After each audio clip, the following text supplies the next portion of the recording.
I'm here with Ciaran Gibbons, the boxing reporter for KOTV. Ciaran, you've just finished your full feature documentary. Can you tell us more on that? Yeah, for the last sort of 12 months or so, I've been filming a documentary called The Fight Game, based on a young boxer from my village called Alid Cook. I've known Alid since he was about 7 years old, both from a small village near Portal. Well, it's in Port Talbot area, but it's actually closer to my stay, called Blaenwynfi. I've got quite a lot of film footage of Alid when he was a young amateur boxer, when he first started in the gym. Then when Alid, he had a very successful amateur career, he decided then to turn pro, and then I thought that was a great opportunity to make a documentary, because I've been on the lookout for a good story, a good boxing documentary to make. And when Alid decided to turn pro, then it just seemed the right opportunity, because like I said, I had film footage of Alid when he was a young boy. And when Alid decided to turn pro with Vince Cleverly as his trainer and Nathan as his manager, I know Nathan and Vince through boxing fairly well, and it was just a great opportunity. They're both very laid-back guys, very easygoing, so I contacted them and asked them would it be okay. So it was okay with Nathan and Vince, and I spoke to Alid, and Alid was very keen for the documentary to go ahead. And I sort of took it from there, really, and the documentary took a life of its own. I've gone all up and down Britain, filming different people from boxing about the documentary. And it sort of starts with Alid as an amateur, then goes right through the process of what you've got to do to be a pro. Interview people like Robert Smith, who's with the British Boxing Board of Control, just explaining what you have to be a pro boxer. I interview guys like Jamie Arthur and Guy Lockett to explain what the differences between amateur and pro boxing, because a lot of people don't realise the differences. And I also interview people like Ricky Hatton and Sammy Sims from Newport about being promoters in boxing, because a lot of people don't realise that boxers, especially the small hall boxers, well, even some of the ones on TV, they get given a ticket allocation, and if they don't sell their tickets, they don't box. So I try to get that across in the documentary, as well as the a lot of training footage, just a few funny stories. And like I said, the documentary starts with Alid as an amateur and ends with Alid's first professional contest. Yeah, so what is the actual story based on? It's just basically, I just try to say what it's like to be a boxer in 2014, and use Alid then as a sort of vehicle to tell the story, amateur through to first pro fight, and explain the sort of process of turning pro, and also explaining the differences between amateur and pro boxing. The documentary features some big names, as you just mentioned, like Ricky Hatton, Chris Eubank, Guy Lockett, Nathan Cleverly, Kieran Farrell, Mickey Van's the ref. How did you get them involved, and what did they think of the idea of the documentary? Well, most of those people you mentioned there, I knew already through KOTV on Channel 4. So I built up quite a big collection of contacts, of boxing contacts. And most of them, they were all very keen to be involved. Guys like Ricky Hatton and Chris Eubank, they do interviews all the time, so to them it's just probably another interview. Probably I asked them questions they weren't used to being asked, maybe. But yeah, everyone, my experience of boxing and boxing people is everyone's very friendly, everyone's very helpful, and people just go out of their way actually try and help you, and everyone in the documentary was an amazing help. Yeah. And it was great to work with them, and a privilege and honour really it was hard to believe. I was sitting there in Ricky Hatton's gym with Ricky Hatton sort of a couple of feet away from me, and I was asking him questions about his fight with Costa. It was sort of a moment where I had to sort of pinch myself, really. Yeah. And with Kieran Farrell, he hadn't long come off like a brain injury. Was he alright to talk to and stuff? Yeah, well, Ciaran I think Kieran's PR guy contacted me on Facebook. I was putting on Facebook that I was filming a documentary, and I must have mentioned, I think, that I was on my way to Manchester to interview Ricky Hatton, and Ciaran Farrell is based in Manchester. Yeah. So I decided to possibly interview Ciaran, so I spoke to his PR guy. He was very keen for the idea. So I interviewed Ciaran, and not only did I interview Ciaran for my boxing documentary, The Fight Game, I also interviewed him for KOTV at the same time. Yeah. So Ciaran was very keen just to help promote what he's doing now, because obviously, as most people realise, Ciaran had a serious brain injury after his fight with Anthony Crawler. Yeah. After his fight with Anthony Crawler, he collapsed and had an operation, a life-saving operation. But he's amazingly positive.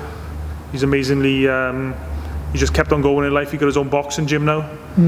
He's helping training young boxers. He got lots of keep fit classes in his gym, and he just got an amazing attitude to life, and quite inspirational really, speaking to Ciaran, because he was a guy who's lived boxing all his life, didn't drink, didn't take drugs, didn't smoke. He was just 100% boxing, and then to have his dreams snatched away from him.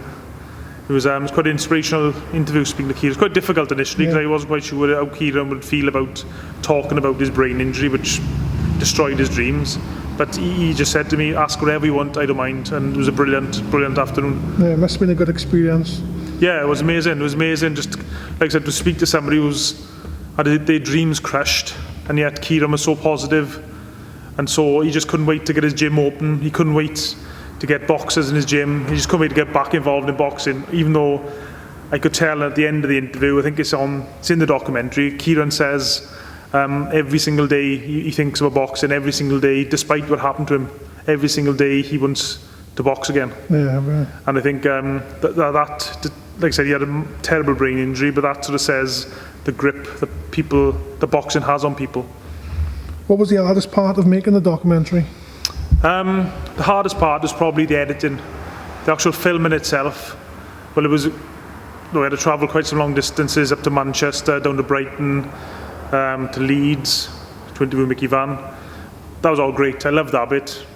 Getting to speak to boxers, getting to speak to people like Mickey Van, who I used to watch on TV refereeing all the big fights. Yeah. And Mickey Van, he can talk for Britain. He just doesn't stop talking.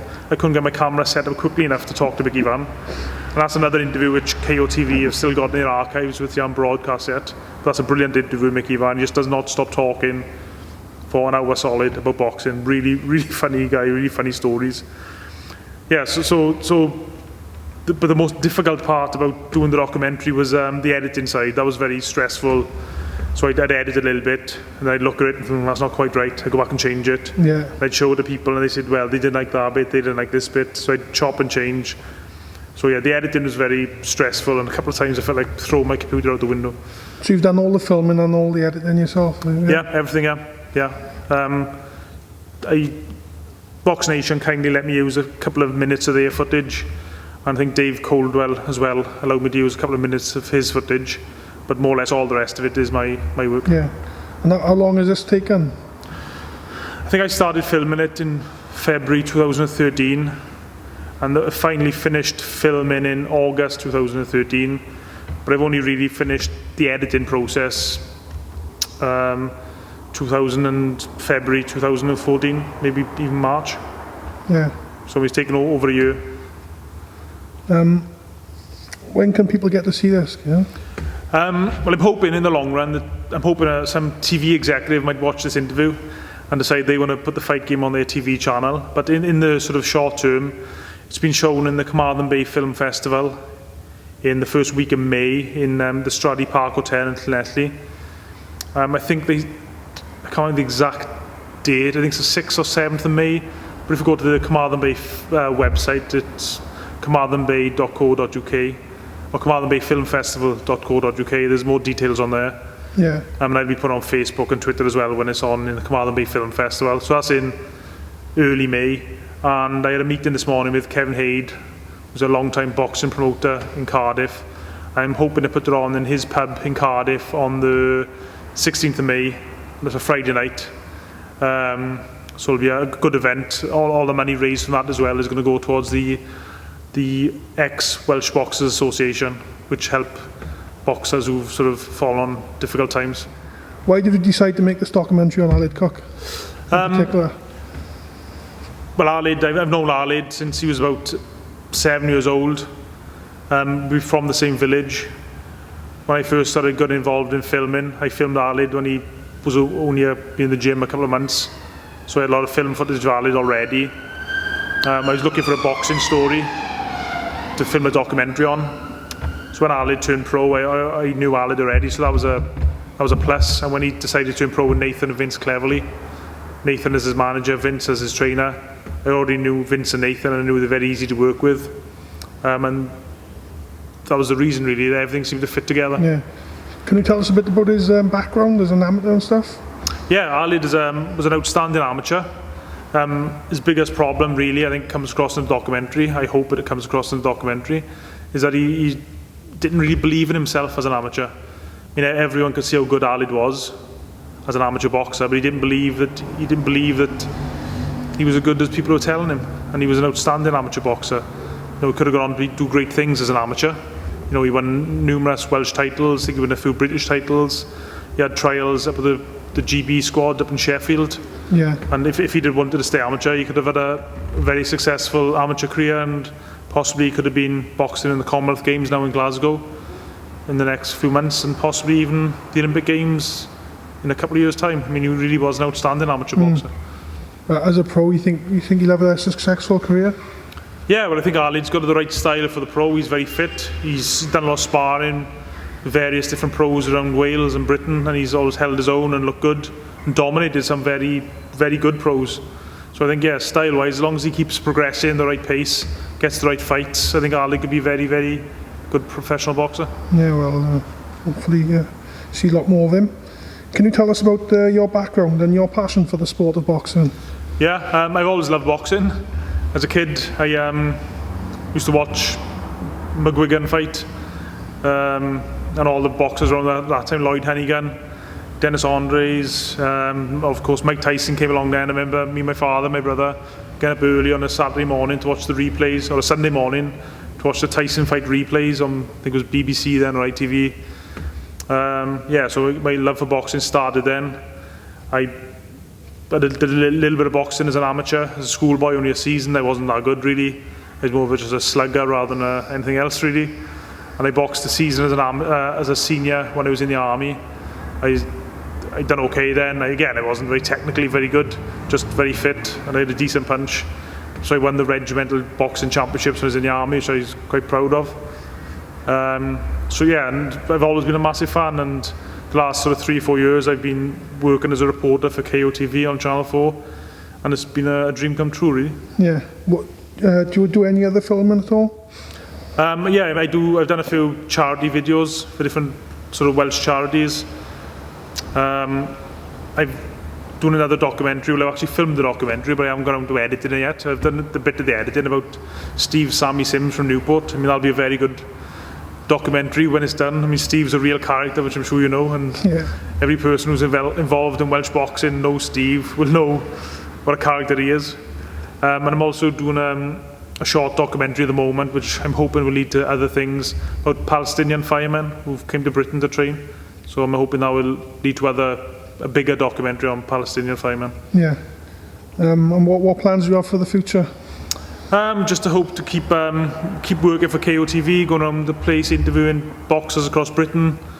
I got that Palestinian documentary work on. I'm hopefully just trying to do publicity now for this documentary, The Fight Game. And I hope at some point in the future the Fight Game goes on television, whether it be BBC, ITV, Channel 4, or any TV channel, Box Nation, Sky. Anyone wants to broadcast it, just get in contact and we can have a chat about it. Yeah. Is it going to be a follow-up to this documentary? Yeah, well, I mean, Alid's only just started out his professional career, so hopefully his career progresses now, and perhaps 2 or 3 years down the line, hopefully Alid's getting ready for a title fight. Maybe we'll do a follow-up documentary. Yeah. The Fight Game continues or something like that. Yeah. Well, I've had the pleasure of reviewing it, and it's a fantastic watch, and I think everyone else will think the same. And I look forward to seeing Carmarthen Film Festival, and hopefully speak to you again soon. Brilliant. Cheers, John. Cheers, Thank you very much, mate.